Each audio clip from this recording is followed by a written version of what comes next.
So I would like to find out too. So I will open myself. I will learn how to become a hunter, and this way it will come to me. You see, I'm just showing you an example. But I went to one step further. I got a call from one of my clients who I helped him 5 years ago, first time. He is contractor, general contractor, and he was referred to me with ideas that he wants to buy a house for himself and fix it. Now, there are programs called fix and flip. They're easy to qualify. If you are experienced or not experienced, you can put 10%, 15%, 25% down. No one asks what your income is. There's a certain criteria. And you can get a purchase loan and then construction loan, 100% construction. Incredible deal. And I know how to do it. I knew how to do that. My question to myself was different, because after he'll finish construction, he wants to keep it. It's not a flipper. He wanted to buy this and to hold it. And it was 5 years ago. We didn't have loan programs which we have now, and we'll talk about this. So I decided to bite the bullet. By the time when he finished construction, we found solution. There was at that time a program came and I was able to refinance. Then he bought another property. So he calls me again. He wants to buy something else. He wants to buy in different states, as a matter of fact. And he said jokingly, "Can you get me 5%?" He says, "No, but I can get 10%. And in your circumstances, it's a good rate." Now, 5 and 10 is a small difference, right? And then I start running numbers, and I'll show you what I did with him, but it's basically. So in 2022, remember when you had some of you in real estate, you had to bid over, right? And you're so glad you bought it. Oh, you got it. Winning ticket. So you paid $1 million, and you have $200,000 to put as down payment, $800,000 loan at 5%, and here is principal, interest, property tax, insurance, and total $56.45. What happens 2023? It's not exactly, because not properties are not going down so fast, but some of them do, and you can assume it will. So now let's say, and it will wait for a few more months, it will come. You have 900,000, similar property, same 200,000, 700. So then you're coming at 10%, 5% versus 10%. The difference is in payments, principal, interest, tax, insurance, because tax is less, insurance is $16.98 a month. Times 12, 20,000. Let's say you're holding for 2 years, market is not improving. You have to have 40,000 extra. So every month, $16.98 more, right? Difference. But what will happen after 2 years? And I'm saying will happen.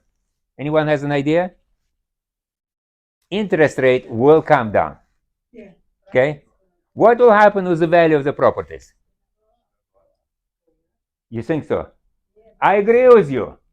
I believe, because I've been in the mortgage business for 40 years. I've seen it all. Maybe not. This will go back to 1 million, let's say. So now, how much you invested it? How much you gain? And what's the percentage? 67%. So you have 67% return on your money. It's not bad, huh? 33 every year. I'll take it anytime without big risk. And you can live there, or if you're renting it, it's a rental property. What happens to this 1,600? You basically covered it. Rent will cover this. We had on YouTube, you will receive notice about this tomorrow, and you have a presentation with the real estate agent who is telling about, and she also manages. She sells, and she said properties which people buy now, what happens with rents? Going up. Rents are going up. So now it's a time to buy. Now, this is easy. This is easy scenario. And I can talk about those things just playing with numbers. But then there are other tools. In mortgage business, it's interesting business because it's never boring. And all the time, lenders come up. Lenders have to invent new toys for us to play. Otherwise, we're getting bored, right? So I invited a friend of mine. His name is, he'll tell himself, introduce himself. Yeah. Chad O'Brien. Yeah, Chad O'Brien. Chad is from a company called NewFi. NewFi Lending. So we're based out of Emeryville. Yeah. And 96% of our business is based in the non-QM space. That means... Oh, well, when you start talking acronyms, I want to translation.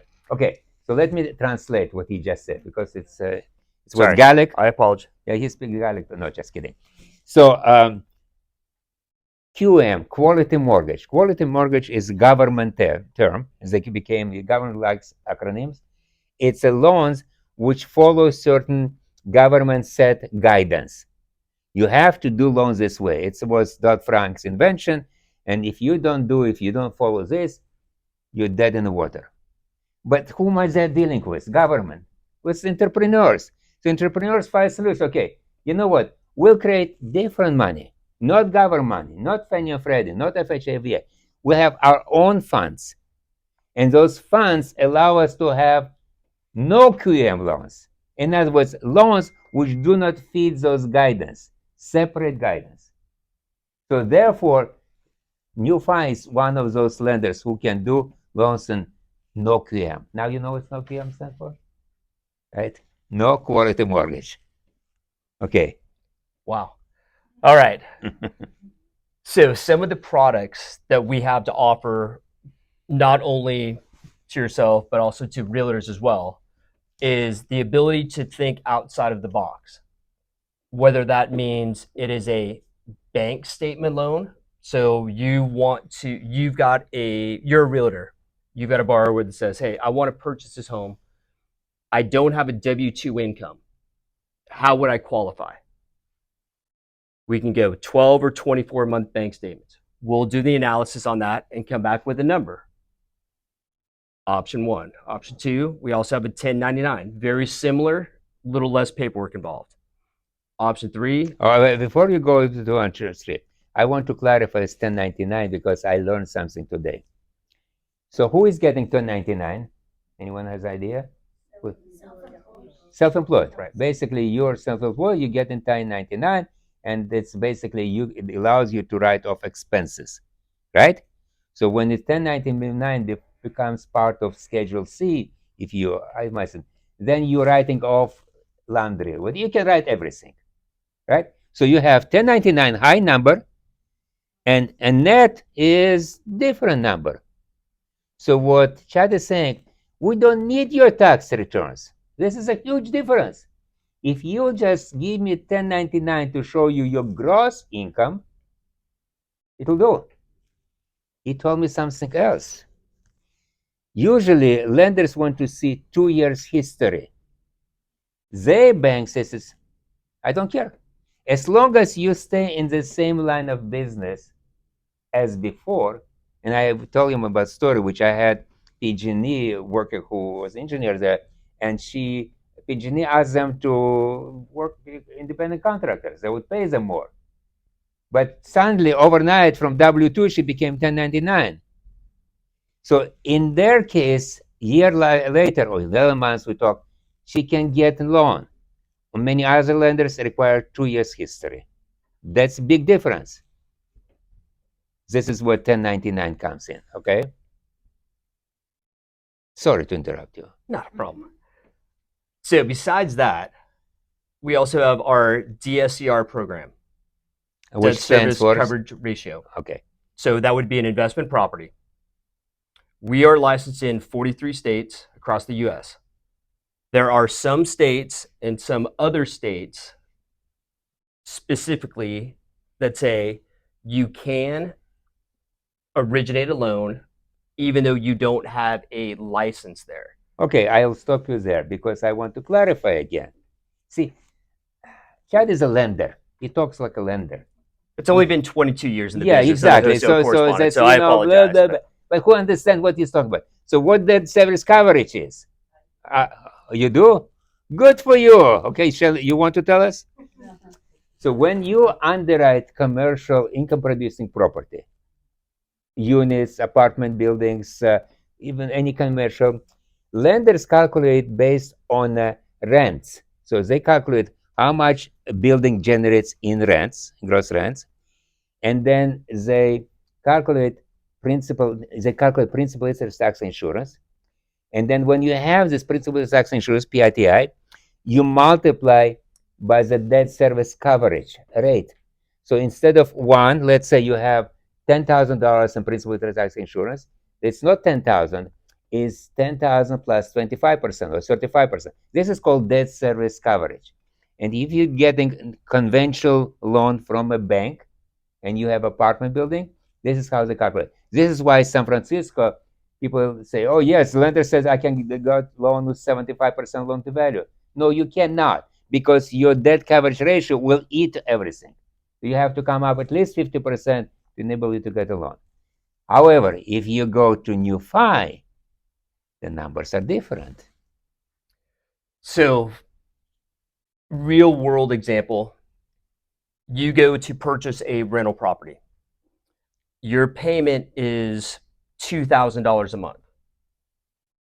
However, your rent on your 1007 or your lease agreement is $2,500 a month. That's an extra $500 surplus, which means that you are a +1, which we can do all day long. On the flip side, which other lenders don't do currently, is that same example. I've got a $2,000 mortgage payment. Unfortunately, I can only rent this house out for $1,500. So there's an extra $500 that needs to be accounted for. We can do both of those scenarios. Obviously, if you're over the rent, you're going to get a better rate. If you're under, it is what it is. Exactly. So on our investment property loans, you can go anywhere from a 0 prepay to a 5-year prepay. So depending upon what your investor is currently looking at. 3 is kind of the sweet spot. 5 obviously is going to be the best, but he wants to have a 5-year, let's be honest, So it's not going to happen. What does that mean to have prepayment? It means that when let's say you're getting a mortgage now, and you expect in 2 years the rate will come down. If your prepayment more than 2 years, then you'll have to wait or pay the difference. If you choose 2 years versus 5 years, it will affect your interest rate and may affect your loan to value. Okay, so basically those things are taken into account when somebody chooses one versus another, and it's a risk factor. Somebody more tolerant, some less. Yes. Okay. All right, so I'm going to open it up for questions here because yes, please. So your unit, what do you mean by investment property? Is it residential, 3 unit, 5 unit, 6 unit? So for us, we've got 2 different tiers. Okay, there is a 1 to 4 unit, and then a 5 to 8 unit. Anything over 8, we will not lend on because then it's really commercial property. However, if you went out and bought yourself a 5-unit apartment building, we would lend on that because we don't consider that commercial. 5 to 8. 5 to 8. Yes. 1 to 4 is kind of more the norm. 5 to 8 is just something that we offer as well. So that's something that we can do for you as well. So what we look at when it comes to a quote unquote qualified investor on this particular scenario, we're looking for a homeowner that has owned and is living currently in an owner-occupied property and also has a rental property, not a second home, a rental property for 12 months.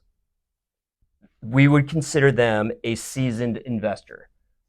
Therefore, you get the benefit of the rate and everything else.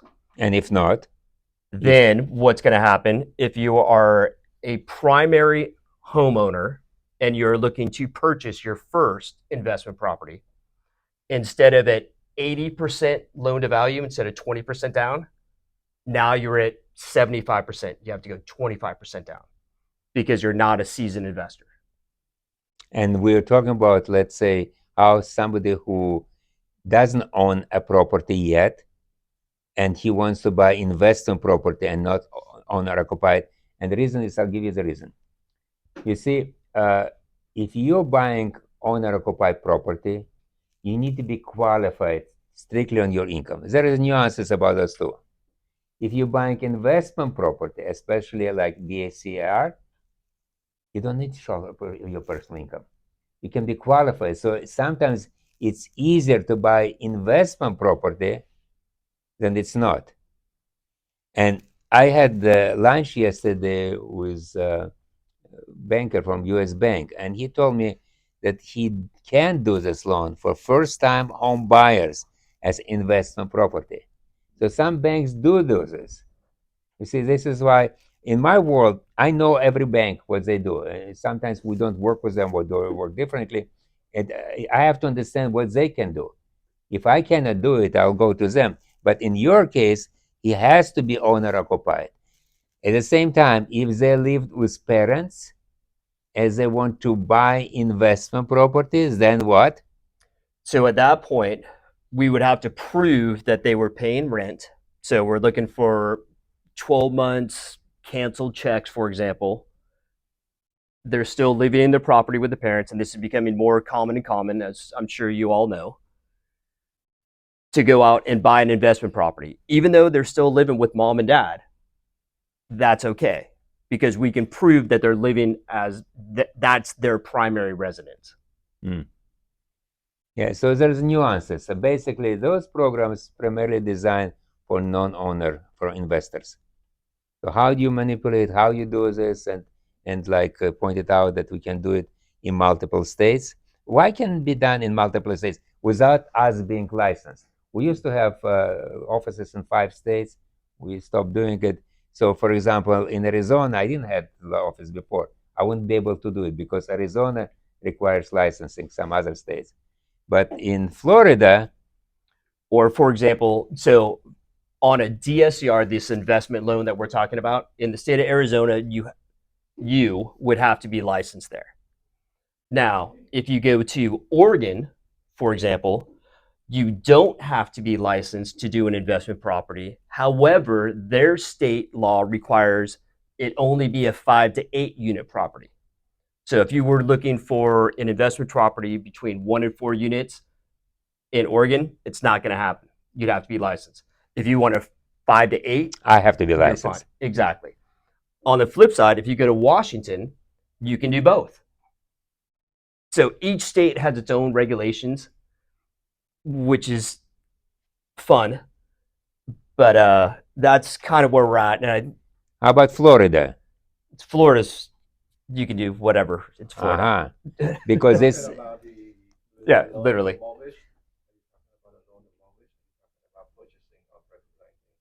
no, but getting a mortgage. So he can buy it, but if you have cash, buy all cash or go to local lender. But if you want me to do the loan because you like my charming personality, then I have to be licensed or I'll be able to, not every state. That's very simple.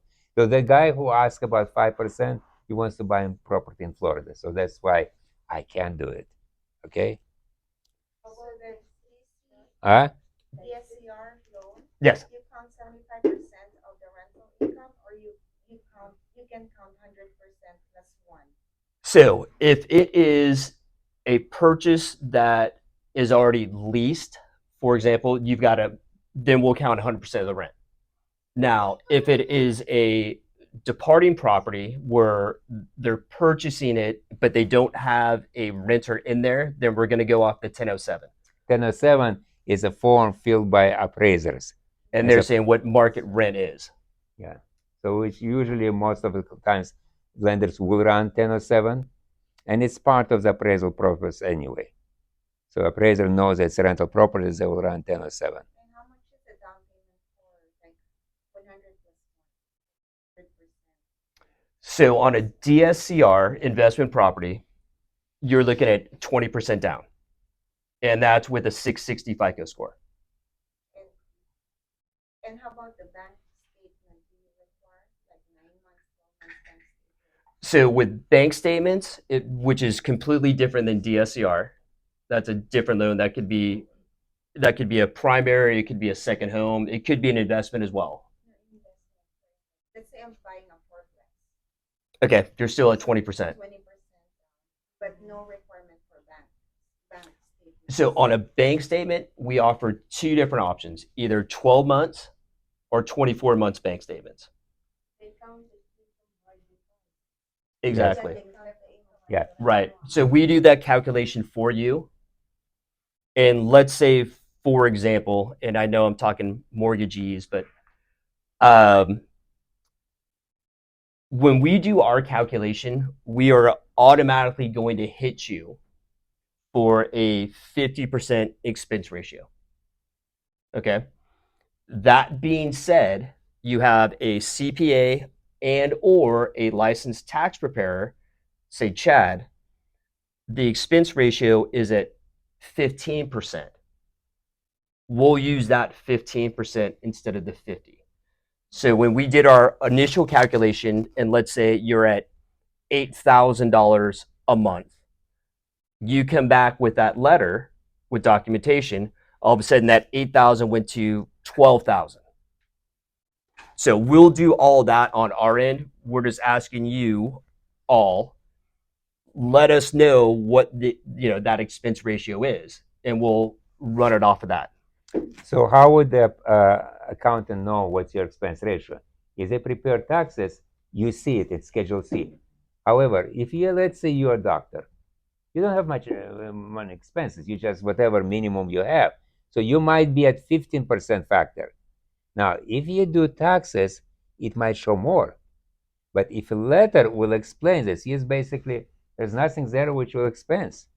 So it's a nuanced situation, and I dealt with this in both cases, and sometimes letter doesn't help. Then we have to choose different road. But I want to step away a little bit from what you just said. I had a call from a real estate agent who said that, how fast can I close loans for 6-unit building? This was beginning of conversation. I have people want to buy it, such a beautiful building, etc. And I'm calling them to find out. They're telling me a sales price of 1.4. They say they want to buy it for 1.3, and they're telling me that they have actually 200,000 available to them. Out of this 200, they only want to spend 150,000 to keep 50,000 for improvements. This is initial conversation, right? So I'm telling you, forget about 6 units. You cannot buy 6 units with no down payment, basically no down payment. Why won't you lower your appetite and go to 4-unit building? And not only that, they're renting now. Says you're going to. I am suggesting to them, you're going to buy it as owner occupied, because if you're buying 4-unit building, you just need 10% down payment. You can buy 4-unit building with 10% down. This is what I'm telling them. All right. So they found 3-unit building and they make an offer. And she calls me and says, Manny, they told me they only have $80,000. All right. So just because people say things, doesn't matter. But in reality, money is under mattress, this and I don't care. So now we're dealing with $80,000. So what I did, I recalculated. They can buy a 4-unit building with only 5% down, as long as owner occupied. So if you're a renter and you wanted to buy a building where you're willing to move in and live there for at least 12 months to sacrifice your life, then you can get it with 5% down. And you don't need this. And then it becomes FHA loan. Straightforward. No issues. Yes, you have mortgage insurance, but you don't have money for down payment. What else are you asking for? You see, the point is that there's always different ways how to analyze things. Yes, there is a no DCRs, DCRs, no QMs, all of this. But same time, if we understand what to look for, okay? Yeah, and this is what it is. I say, give me the client, I'll help you to get him. Now, do you want to talk? We talked about time is okay. We talked about another program, and it's a friend, very close friend, and she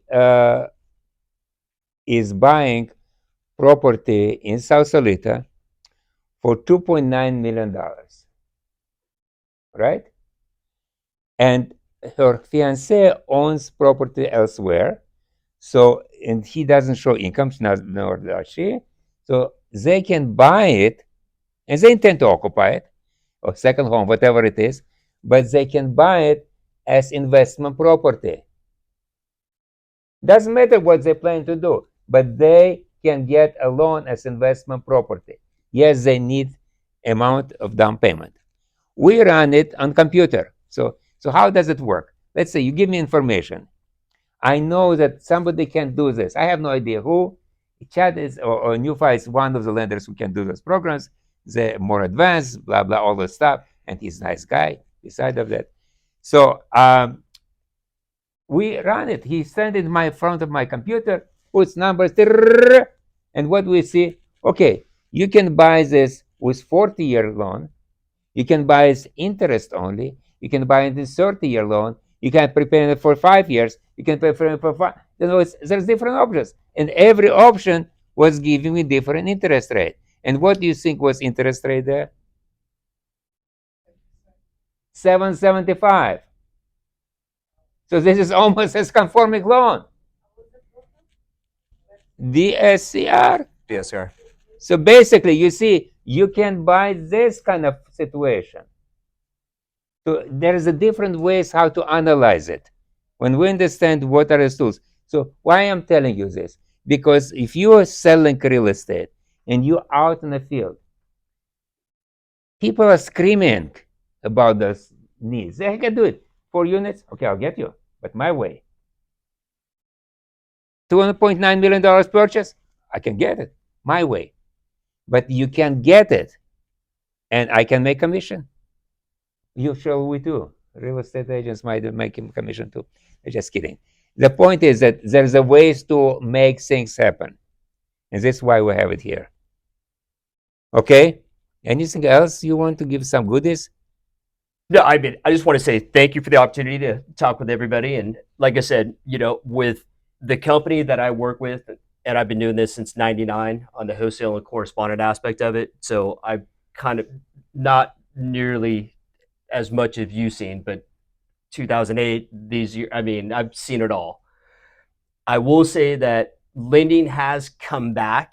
It's never going to be what it was, but the pendulum has swung significantly more towards the middle, whereas we were way over here. I've got an 800 FICO score.